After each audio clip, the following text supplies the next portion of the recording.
These pictures very much tell you India's COVID-19 story.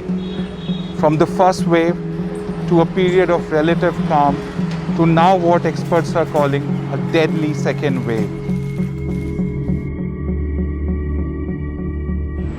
The number of cases has increased at an alarming pace in the past few weeks. The number of deaths has also been rising consistently.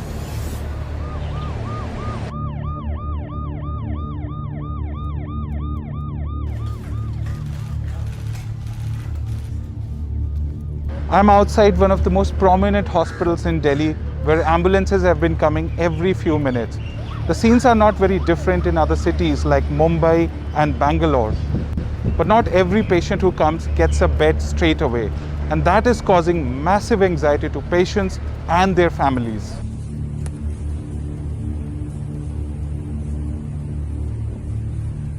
ते 1.5 दिवस इथं राहिले, पण काही oxygen नंतर त्यांना ventilator मिळाला नाही. अति आवश्यक होती व्हेंटिलेटरची, पण आम्हाला एक फोन आला त्याच्यानंतर अमरावतीवरून की इथं बेड अवेलेबल आहे. मग आम्ही आपले पेशंट इथं आणले. The period between March to November last year saw many hospitals, including this one, battle several peaks. Then came a significant drop in cases. Businesses started functioning, markets became crowded, airport and railway traffic also saw a huge jump.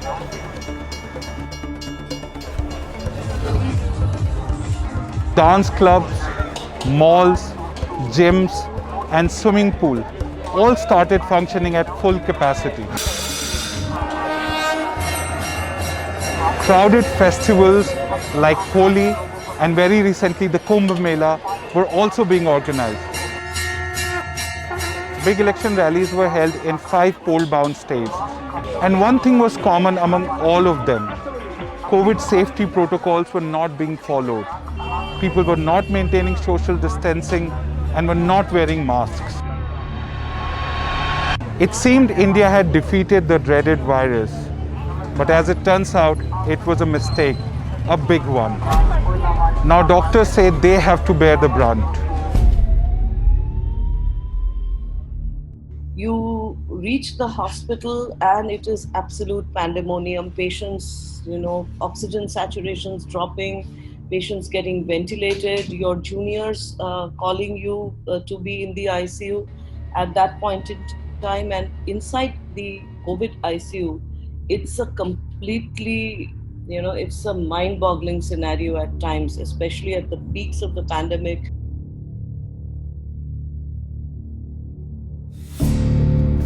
Healthcare systems in many Indian cities are already overwhelmed. So every day the rise in COVID-19 admissions has been phenomenal.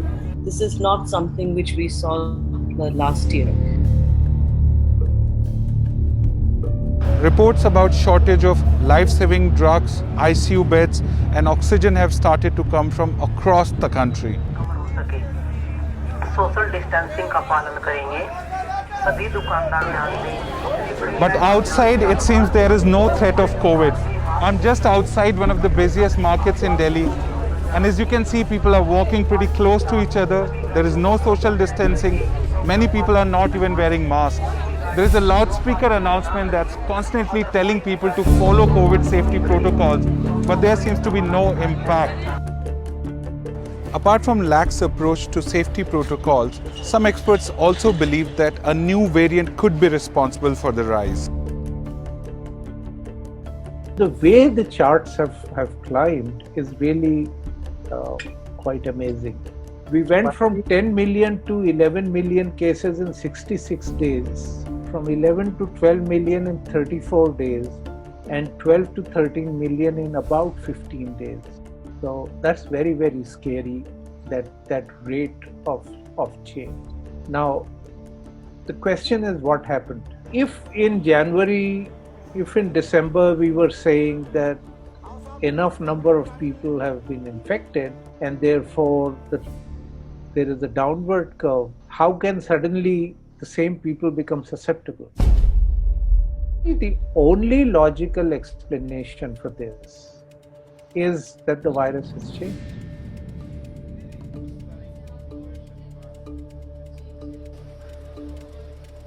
Experts say time is running out and India needs to take some stringent, urgent action to halt the spread. And one of them could be to increase the pace of vaccination. The country has so far administered about 100 million doses, but the pace further needs to pick up. If we deploy vaccines at a large enough rate, then we will start shifting the pandemic. And there is scientific evidence for it. If you look at Israel, if you look at UK, the experience there shows that if you get roughly 40% of your population vaccinated, then you bring the pandemic almost to the baseline. Unfortunately, we are very far away. Some experts also believe that a limited lockdown could also help in halting the spread. But lockdowns are a tricky business in India. A harsh lockdown like the one we saw last year makes millions of people jobless overnight. So what is the way out? Is it too late to halt the spread? Well, experts believe a mix of strategies could help. Limited lockdowns, ramping up the pace of vaccination, and strict adherence to safety protocols could help in slowing down the pace. But if that doesn't happen, healthcare workers believe they are going to find it much harder to cope with the wave this time. When you get frantic calls from people that, my next of kin requires a bed, it really pains when you have to tell them, and it's a fact that, the beds are not there. So why did we allow it to come to this stage? And it's really emotionally tormenting. Even after 20 years of intensive care, facing each death is a pain.